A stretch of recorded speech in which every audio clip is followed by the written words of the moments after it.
कमला और रघुनाथ को बड़ी आशा थी कि इस बार तो लड़का ही होगा। इससे पहले उनको दो बेटियां हैं, बड़ी बेटी संगीता और दूसरी बेटी रीता। भगवान की कृपा थी कि इस बार कमला ने लड़के को जन्म दिया। पूरा परिवार खुशी से झूम रहा था। आखिर इस घर का वंश जो पैदा हो गया। रघुनाथ वैसे ट्रांसपोर्ट की कंपनी में काम करता था, जैसे तैसे खर्चा तो चल ही रहा था। ऊपर से कमला सिलाई बुनाई करके कुछ पैसे जमा कर देती, शायद आगे चलकर बच्चों के पढ़ाई लिखाई में काम आ जाएंगे। कमला का सपना था कि मेरे तीनों बच्चे देवी मैया की कृपा से कुछ बन जाएं। बड़ी बेटी संगीता पढ़ने में और पढ़ाने में बड़ी तेज थी, स्वभाव से भी बड़ी तेज तर्रार थी, ना किसी के आगे शर्माती घबराती। कमला और रघुनाथ को तो पूरा विश्वास था कि यह तो जरूर कुछ ना कुछ बड़ा बनेगी। वहीं घर की दूसरी बेटी रीता अपनी बड़ी बहन से एकदम अलग थी। उसका तो पढ़ने लिखने में बिल्कुल मन ना लगता, फिर भी संगीता दोनों भाई बहन को मार कर पढ़ाती, आखिर गुस्से वाली जो थी। वहीं सबसे छोटा बेटा विपिन भी बड़ा होशियार था। उसका तो सपना था कि वो तो पायलट बनेगा। विपिन और संगीता का तो घर में हमेशा लड़ाई होता, कभी कभी तो हाथापाई भी हो जाती। बड़ा आया है लाडला बेटा बनने। मम्मी देखना, बीवी के आने के बाद गुलाम बन जाएगा और तुमको भूल जाएगा, फिर ताकती रहना हम बेटियों को सहारे के लिए। धीरे धीरे वक्त गुजरते गए। अब रघुनाथ अपनी कंपनी का हेड हो गया था। आमदनी भी बढ़ गई थी, ऊपर से ऊपरी कमाई अलग से हो जाती थी, और साथ ही साथ उसने 2-3 जगह जमीन खरीद ली थी और घर बहुत बड़ा और सुंदर शानदार बनवा दिया था, और 2 कार भी खरीद ली थी। घर में कार आ जाने से संगीता ने ड्राइविंग सीख ली और वो कभी कभी वो गाड़ी लेकर कॉलेज जाती। तो इससे रीता को तो कोई फर्क नहीं पड़ता, मगर विपिन चिढ़ जाता, क्योंकि एक कार तो रघुनाथ के पास ही रहता और दूजा घर पर। गाड़ी को विपिन बांटना नहीं चाहता था। इसी बात पर दोनों की अक्सर नोक झोंक चलती रहती। संगीता उच्च शिक्षा के बाद सरकारी बैंक में नौकरी करने लगी थी। पढ़ाई में वह शुरू से ही अव्वल रहती थी, इसलिए पहली बार में ही सरकारी बैंक की परीक्षा में सफल हो गई। उससे 2 वर्ष छोटी रीता ने जैसे तैसे ग्रेजुएशन पूरी की। रीता का मन घर के कामों में ही लगा रहता। भाई विपिन अभी अपनी सीपीएल प्राप्त करने के लिए ही किसी फ्लाइंग स्कूल में पायलट ट्रेनिंग कोर्स में दाखिला ले चुका था, और वो बस अपने सपने को हासिल के लिए थोड़ी ही दूरी पर था। कमला जी तो बड़े बड़े ख्वाब सजाई हुई थी कि बहू तो अपनी पसंद की ही लाएंगी। अब रघुनाथ को बेटियों की शादी की चिंता सताने लगी। उनके हाथ एक बड़े घर का रिश्ता आया। उन्होंने संगीता के लिए घर पर बात चलाई। अरे कहाँ गई संगीता की मम्मी? एक बड़े रईस घर से रिश्ता बताया है पांडे जी ने संगीता के लिए। मुझे तो सब कुछ अच्छा लगा, अब तुम देख लो और संगीता को भी दिखा दो। घर में सबको यह लड़का पसंद आया, सिवाय संगीता के। अच्छा, क्या खराबी है लड़के में? कमला ने पूछा। मम्मी, खराबी वराबी कुछ नहीं है, बस समझो ना। तभी बीच में विपिन बोल उठा। देख लो ज़्यादा पढ़ाने का नतीजा। तुम्हारे लिए दामाद पहले ही पसंद करके रखी है शायद दीदी ने। क्या सच बोल रहा है तू? आंखें बड़ी करते हुए कमला ने सिर पकड़ लिया। अरे मम्मी, कोई ऐरा गैरा नहीं है, वह मेरे ही बैंक में सहकर्मी है। दिल का बहुत अच्छा है, संस्कारी है, छोटे बड़े सबकी आदर करता है। और मम्मी पता है, वो अनाथ है, अपनी बुआ के साथ रहता है। क्या बोली? अनाथ? ना बाबा ना, अनाथ लड़के को हम अपनी लड़की नहीं देंगे, गुस्से में सक पकाती कमला बोली। अरे मम्मी समझो मेरी बात, अभिषेक के नाम पर सब कुछ है जिसका वो हकदार है। उसकी बुआ ने सबसे लड़ झगड़ कर सब कुछ अभिषेक के नाम कर रखा है। जैसे ही अभिषेक अपना घर बसा लेगा तब सब कुछ ठीक हो जाएगा। बेटी के आगे किसी की एक ना चली, और माता पिता के हाँ कहने का एक और कारण था। संगीता की मामी के दूर की ही पहचान अभिषेक की बुआ से निकली थी।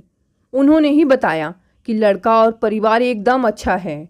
बिना किसी देरी के संगीता की शादी अभिषेक से करवा दी गई धूमधाम से।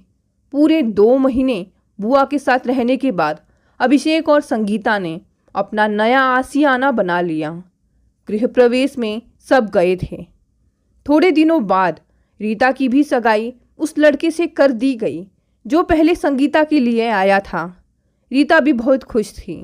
शादी की सारी तैयारियां शुरू हो गई थी और शादी भी अच्छे से संपन्न हो गया। रीता का ससुराल बहुत बड़ा था।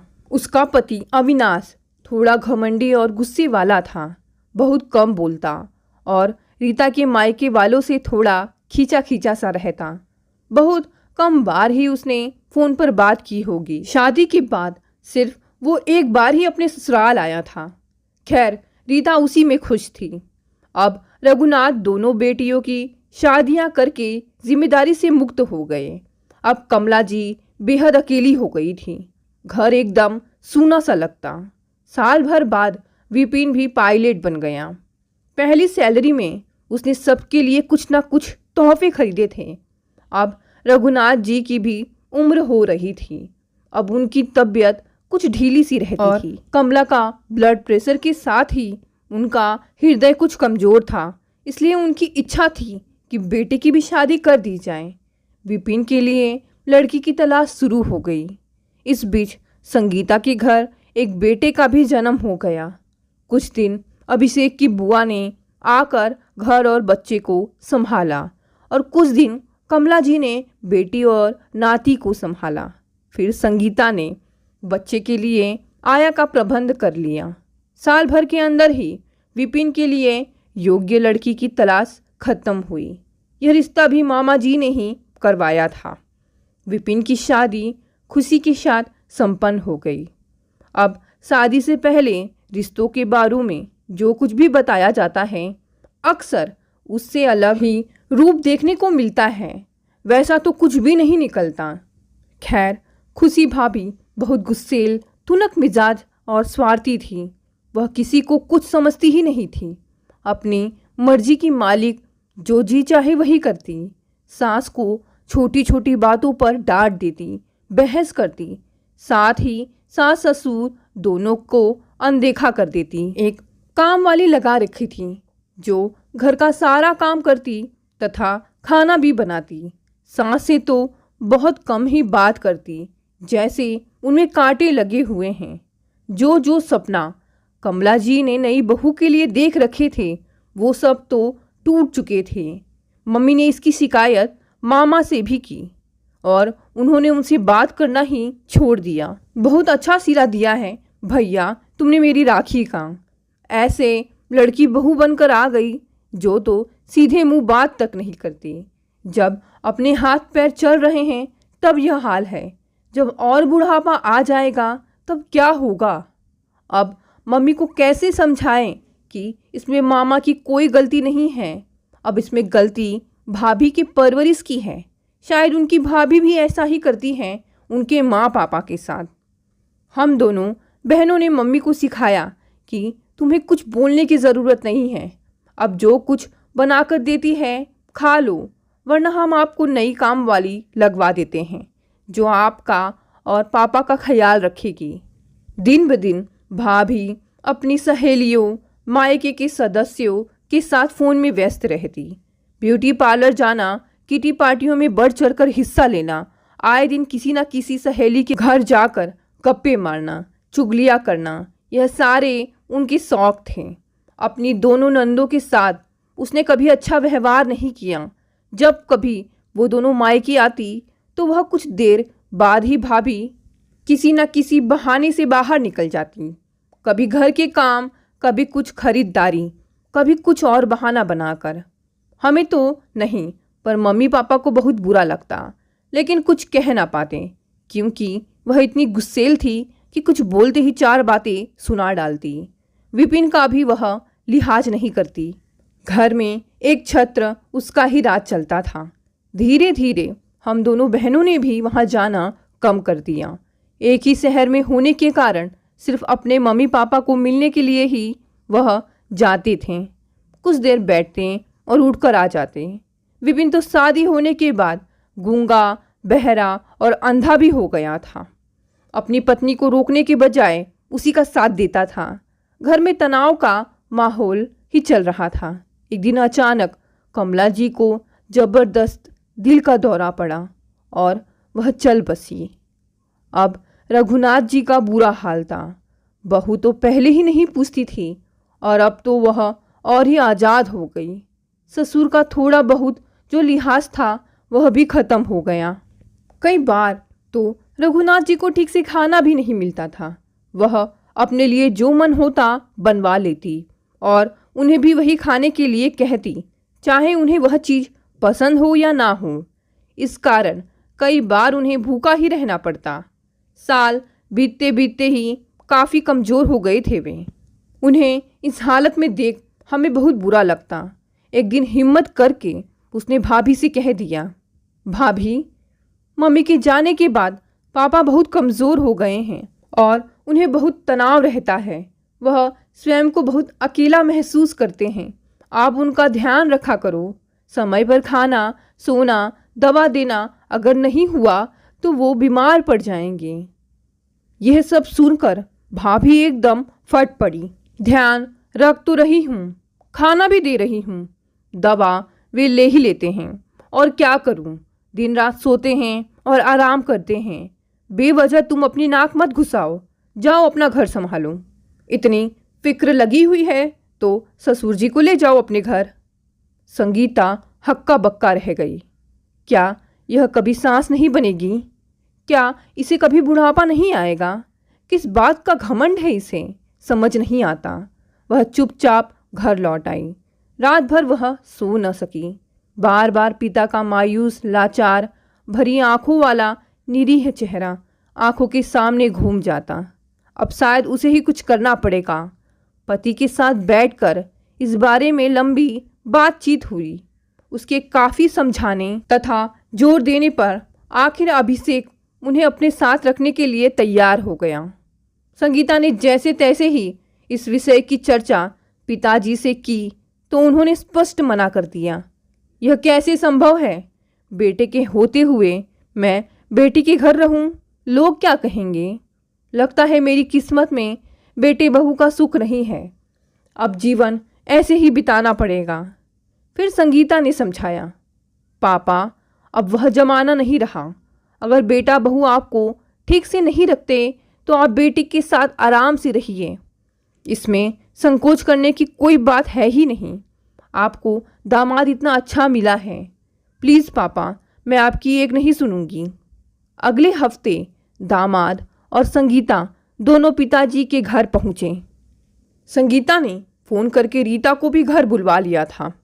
कुछ देर की औपचारिक बातचीत के बाद संगीता ने कहा, देखो विपिन, पापा को हम अपने घर ले जा रहे हैं। क्यों, ऐसी क्या बात हो गई? अरे चलो, नाटक मत करो, जैसे तुम कुछ जानते ही नहीं हो, रीता ने बिफरते हुए कहा। मैं सिर्फ पापा को अपने साथ नहीं रख पा रही हूँ तो सिर्फ मेरे संयुक्त ससुराल की वजह से। जब दीदी ने पापा को अपने साथ रखने की बात कही तो मुझे भी यही ठीक लगा। फिर विपिन ने उत्तर दिया, और लोग क्या कहेंगे कि बेटे के होते हुए पापा बेटी के घर रहते हैं? यह तो हमारे लिए बहुत शर्म की बात होगी। जैसे चल रहा है वैसे ही चलने दो। विपिन, तुम अच्छी तरह जानते हो कि भाभी मम्मी पापा के साथ कैसा बर्ताव करती थी और किस तरह से उनकी देखभाल करती थी। अब पापा अकेले हो गए हैं। सब जानते बूझते हुए तुम चाहते हो कि हम सब अनदेखा कर दें। अगर यही हाल रहा तो बहुत जल्दी वे बीमार हो जाएंगे और तुम्हारी पत्नी ने भी मुझे कह दिया है कि मैं पापा को ले जाऊं। विपिन ने खुशी से पूछा, क्या यह सच है? तुमने दीदी को बोला पापा को ले जाने के लिए? वह तो मैंने गुस्से में कह दिया, क्योंकि यह मुझे हिदायतें दे रही थी कि मुझे ससुराल में कैसे रहना चाहिए। खुशी अपनी ननंद पर ही आरोप लगाने लगी। वह तो यह चाहती थी कि ससुर अपनी बेटियों के घर चले जाएं जो थोड़ी बहुत उनकी देखभाल करनी पड़ती थी उससे भी मुक्ति मिल जाएगी। यह सब काफ़ी देर से देख रहे रघुनाथ जी ने कहा, जिस बहू को मैं फूटी आंख नहीं सुहाता उसके साथ रहकर क्या फ़ायदा। मैं अपनी बेटी के घर रहने के लिए तैयार हूँ, लेकिन मेरी एक शर्त है। तुम इस घर का किराया मुझे हर महीने दोगे, क्योंकि यह मेरा घर है। मैं इस घर का, गाड़ी का, सब का मालिक हूँ और जो मेरी मर्जी हो मैं कर सकता हूँ, वरना तो तुम्हें घर खाली करना पड़ेगा। क्योंकि जो औलाद अपने माँ बाप को आदर, मान, प्यार नहीं दे सकता, उसकी सेवा नहीं कर सकता, उसकी ज़रूरतों को पूरा नहीं कर सकता, वह उसकी जायदाद का वारिस भी नहीं बन सकता। इसके साथ ही हर महीने का मेरा जो खर्च होगा वह भी तुम्हें देना पड़ेगा। आखिर कमर्शियल पायलट मेरी और कमला की बदौलत ही तो बने हो। अब सोच लो तुम्हें क्या फैसला करना है। बेटे बहू का तो पैरों तले जमीन ही खिसक गया। यह क्या कह दिया पिताजी ने, इतना कठोर निर्णय। कितनी देर तक तो सन्नाटा पसरा रहा। दोनों की जुबान पर जैसे ताले लग गए थे। पहली बार विपिन ने पत्नी को फटकारा। मैंने तुम्हें कितनी बार समझाने की कोशिश की कि मम्मी और पापा के साथ अपना व्यवहार ठीक करो, लेकिन तुम अपनी ही मनमानी करती रही और उन्हें परेशान करती रही। अब इस उम्र में पापा घर छोड़कर निकल गए तो हमारी क्या इज्जत रह जाएगी। इन सब बातों को तुमने कभी समझने की कोशिश ही नहीं की। तभी संगीता बोल उठी, अब बोलो क्या करना है। पापा जी को अपने साथ रखकर उनकी सेवा करनी है, अपनी गलतियों की माफ़ी मांगनी है, या घर से बेदखल होना है। भाभी पहली बार काँप गई। पहली बार उसे अपनी गलती का एहसास हुआ। सिर नीचे करके बोली, सॉरी पापा जी, मैंने तो सोचा भी नहीं था कि बात यहाँ तक बढ़ जाएगी। मुझे तो हमेशा यही लगा कि मैं इस परिवार के अकेले बेटे की पत्नी हूँ, तो इसलिए घर तो हमारा ही रहेगा। मैंने आपको नज़रअंदाज किया, आपकी भावनाओं को आहत किया। मैं आपसे माफ़ी मांगने के लिए तैयार हूँ। हमें माफ़ कर दीजिए। हमसे बहुत बड़ी गलती हो गई जो आपको इतने कष्ट और दुख दिए। आपको नज़रअंदाज किया, हमें समझ आ गई है। अब हम सब मिलकर इकट्ठे रहकर खुशहाल जीवन जिएंगे। आप हमारे साथ ही रहेंगे, हम आपकी सेवा करेंगे। फिर खुशी अपनी दोनों ननंदों से बोली, दीदी मैंने अनजाने में आपको बहुत दुख दिए हैं, आपके साथ बहुत गलत व्यवहार किए हैं, लेकिन मेरा वादा है आगे से कभी भी ऐसा मैं नहीं करूँगी। आप दोनों इस घर की बड़ी बेटी हो, आपको वही आदर, मान, प्यार मिलेगा जिसकी आप हकदार हो। संगीता ने भाभी को गले लगा लिया। भाभी, हम तो शुरू से ही यही चाहते थे, आप पापा के साथ मिलजुल कर रहें और उनका जितना जीवन बचा है उसे खुशी खुशी जीने दें। खैर चलिए, आपको समझ तो आ गई, देर से ही सही। अब मुझे और रीता को भी कोई तनाव नहीं रहेगा।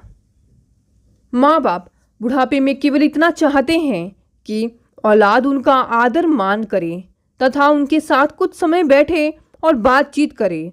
बच्चों को भी यह समझना चाहिए कि उन्हें भी एक दिन बूढ़ा होना है और उनके ऊपर भी यही स्थिति आएगी।